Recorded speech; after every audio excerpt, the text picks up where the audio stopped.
PHP, uma linguagem de programação muito voltada para web, e só web mesmo, página na web. Tá? Pascal, que é uma linguagem também muito científica, muito didática, muito fácil para quem quer aprender a programar em Pascal. Basicamente é o inglês para computador. Tá? E o Oriental não existe não, tá? Tá aqui só de brincadeira. O Oriental é uma linguagem que a gente utiliza para ensinar vocês lógica de programação. Vocês vão usar essa linguagem só aqui no curso, viu? Lá no módulo de programação. Ela não existe essa linguagem, tá certo? Muito bem. E tem outras linguagens, tá, gente? Tem o Centura, SQL Windows, tem o MAMPs, tem várias outras linguagens aí, e nós colocamos só as principais aqui com vocês, tá bom? Tipos de linguagem, pessoal. Nós podemos classificar as linguagens de programação da seguinte forma. Linguagem de máquina, que são as linguagens de baixo nível, né? Por exemplo, linguagem como Assembly, tá? Linguagem montadora. O próprio C++ é considerado, não é linguagem de máquina, mas é considerado linguagem de baixo nível. Mas é linguagem de máquina mesmo. Se você quiser ver, você não consegue entender, você não consegue programar, porque era basicamente linguagem escrita em linguagem digital, ou seja, 01, 01, 01. Então, se fosse possível você programar, e é possível, obviamente, mas se você quisesse programar em uma linguagem de máquina, você basicamente teria que conhecer a linguagem binária das informações do computador específico que você está programando. É uma coisa muito difícil. Ninguém faz isso. Ninguém faz isso. É perda de tempo. Né? Claro que um engenheiro de computação vai saber fazer isso. Mas mesmo ele prefere usar, por exemplo, uma linguagem como Assembly, que é uma linguagem também bem primitiva, mas não é propriamente linguagem de máquina, para estar mexendo lá com as portas, saída serial, saída paralela, enfim, para estar mexendo com a arquitetura do computador internamente. Mas a linguagem de máquina, ela existe somente para a máquina, para o computador. Todas as outras linguagens são convertidas para essa linguagem de máquina. Então tudo aquilo que eu falei antes, o Java, o COBOL, o C#, o C++, todas essas linguagens, na verdade, são traduzidas para a linguagem de máquina para que o computador entenda e processe. E aí surge o conceito de linguagem compilada e linguagem interpretada. O que quer dizer isso? As linguagens compiladas, gente, são linguagens, por exemplo, eu vou dar um exemplo aqui, o Delphi, ou Delphi, como queiram, mais conhecido como Delphi aqui no Brasil, é uma linguagem compilada. Seria uma linguagem que você digita lá, usando o Object Pascal, que é a linguagem que o Delphi utiliza, que o ambiente lá do Delphi utiliza. Aí você compila aquele programa, que está escrito em Delphi, e o Delphi, o programa Delphi, ele traduz aquela linguagem, aquele programa escrito em Delphi, que é o Object Pascal, para a linguagem de máquina 0 e 1, 0 e 1, 0 e 1. Ok? Então, uma vez criado o programa objeto, ou o programa executável, como queiram chamar, o computador ignora aquilo que está escrito em Delphi e vai ler somente para executar aquilo que está escrito em linguagem de máquina. Percebe? E o que é linguagem interpretada, David? Qual a diferença? A linguagem interpretada é muito parecida, só tem uma diferença. Em vez de o compilador, do software de compilação, traduzir a linguagem, Delphi, por exemplo, para a linguagem de máquina, de uma só vez e deixar gravado em linguagem de máquina, esse programa de interpretação ele faz diferente. Ele não gera um programa objeto, ele não gera um programa executável. Ele lê cada instrução da linguagem interpretada, executa em memória, traduz em memória RAM, e executa. Então, lê, traduz, executa. Lê, traduz, executa. Percebe? É como se você tivesse um tradutor aqui, eu falo português, vocês falam inglês, e o Billy fala inglês e português. Então eu falo em português aqui, o Billy traduz para você em inglês, e você executa. Isso é um programa interpretado. Agora, eu poderia escrever uma carta aqui em português, o Billy escreveria outra em inglês, e mandaria para vocês. E vocês não iriam mais se preocupar em português, só ler tudo em inglês. Percebe? Isso seria uma linguagem compilada. Tati, o pessoal tem dúvida?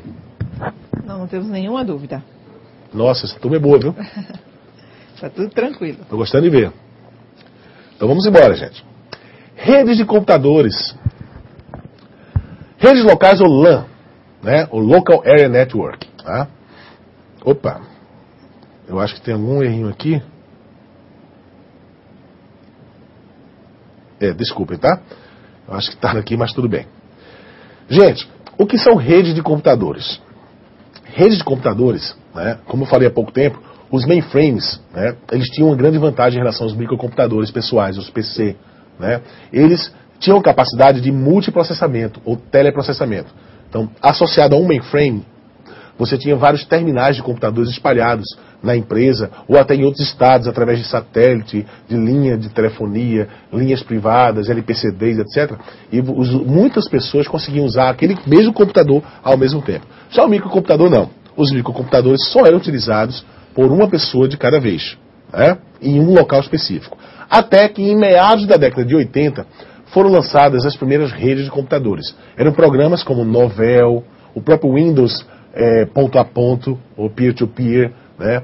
E eu não lembro assim de cabeça, mas outras redes existiam na época. E lançaram softwares. Esses softwares eram capazes de interligar computadores. Então, por exemplo, você ligava um microcomputador a outro, e a outro, e a outro, e a outro, numa rede local, e você começava a poder usar recursos que não estavam no seu computador. Então você começava a digitar um texto, seu HD era pequenininho, o HD do teu vizinho era maior, você ia lá e gravava no HD do teu vizinho. E é como se você estivesse gravando no seu HD. Só que o teu vizinho, ele não tinha impressora, você tinha. Então ele vai imprimir um documento na tua impressora. Percebe? Então a rede de computadores era isso. Era a troca de informações entre computadores. A partir da década de 80, quando os microcomputadores começavam a se enxergar e a trocar informações, aí foi a grande derrocada dos mainframes. Então os mainframes eram mais caros, bem mais robustos, bem mais complicados de operar, e não tinham mais o privilégio de poderem ser usados por muita gente, porque os computadores, a partir do momento que começavam a se comunicar, eles também podiam ser usados por muitas pessoas ao mesmo tempo. Aí foi criado o conceito de servidor de rede. Então, quando o homem viu que poderia interligar vários computadores ao mesmo tempo, ele começou a perceber que poderia ter um computador central que fosse o grande provedor de HD ou de impressora, enfim, e começasse a desempenhar o papel de um pseudo-mainframe, né? Então, na década de 80, as redes de computadores evoluíram bastante. Até que na década de 90, praticamente os mainframes deixaram de existir, como deixaram de existir até hoje, e foram substituídos pelos grandes servidores de rede. Aqueles computadores, microcomputadores ainda, baseados ainda na plataforma PC, só que com HDs monstruosos, né? Com memórias monstruosas, memórias em gigabytes, né? A velocidade de processamento já na faixa de terabytes. Enfim, eles começaram a processar informações mais rápido e deixou de ser importante a existência dos mainframes, tá? E as redes locais, da década de 80, na década de 90, evoluíram ainda mais. Através dos recursos da internet, tá, e do teleprocessamento, era possível também combinar vários computadores em locais diferentes, em prédios diferentes e até em estados e cidades e países diferentes. Foi aí que surgiu o conceito da WAN, ou World Wide Area Network, ou seja, redes de longa distância, e o exemplo mais clássico que existe disso é a própria internet. Então o que é a internet? É uma grande rede de computadores, sem a preocupação de serem pequenos ou grandes computadores, que conseguem trocar informações em todo o mundo, ok? Um pouco da história da internet, mas antes disso eu queria saber, Tati, se tem alguma dúvida. Temos sim, do Paulo Olinda, o aluno Alisson, que é um novato, ele pede para repetir o conceito de linguagem interpretada. Vamos lá. Eu não vou repetir o slide, até porque o slide... Oi, tudo bom? Estou vendo você aí. Qual o nome dele? Alisson. Alisson, bem-vindo à nossa rede, meu querido, tá? Eu vou repetir para você o conceito, tá certo? O slide você pode recuperar depois, que tem lá direitinho, e essa mesma aula que nós estamos ministrando para você, ela pode ser recuperada no YouTube a partir de amanhã. Então você pode rever quantas vezes você queira essa nossa fala. Mas eu vou repetir para você, tá? Nada como ao vivo, não é isso? Seguinte, a linguagem interpretada é aquela linguagem que não grava programa executável. Exemplo disso, o PHP. PHP é uma linguagem interpretada, ou seja, você faz um programa em PHP no browser do computador e quando o browser vai rodar aquele programa, ele não vai procurar nenhum executável no seu computador. Ele vai ler cada linhazinha em PHP e vai compreender e vai executar, certo? Isso é uma linguagem interpretada. E uma linguagem compilada. Uma linguagem compilada, por exemplo, é o Delphi.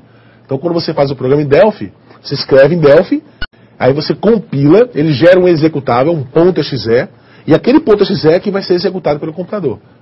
Aquilo que você escreveu é apenas o programa fonte. Percebe? E aquele programa .exe está em linguagem de máquina. Então isso é uma linguagem compilada. Ok, Alisson? Alguma dúvida mais? Temos sim, do Paulo Sapé, na Paraíba. A primeira dúvida é do aluno Jonas Barros. O que é servidor burro? Servidor burro não, terminal burro. Eu acho que ele se confundiu. Não existe servidor burro. existe terminal burro. Terminal burro eram os terminais de computadores dos mainframes, de antigamente, tá? Que você pode reproduzir isso hoje.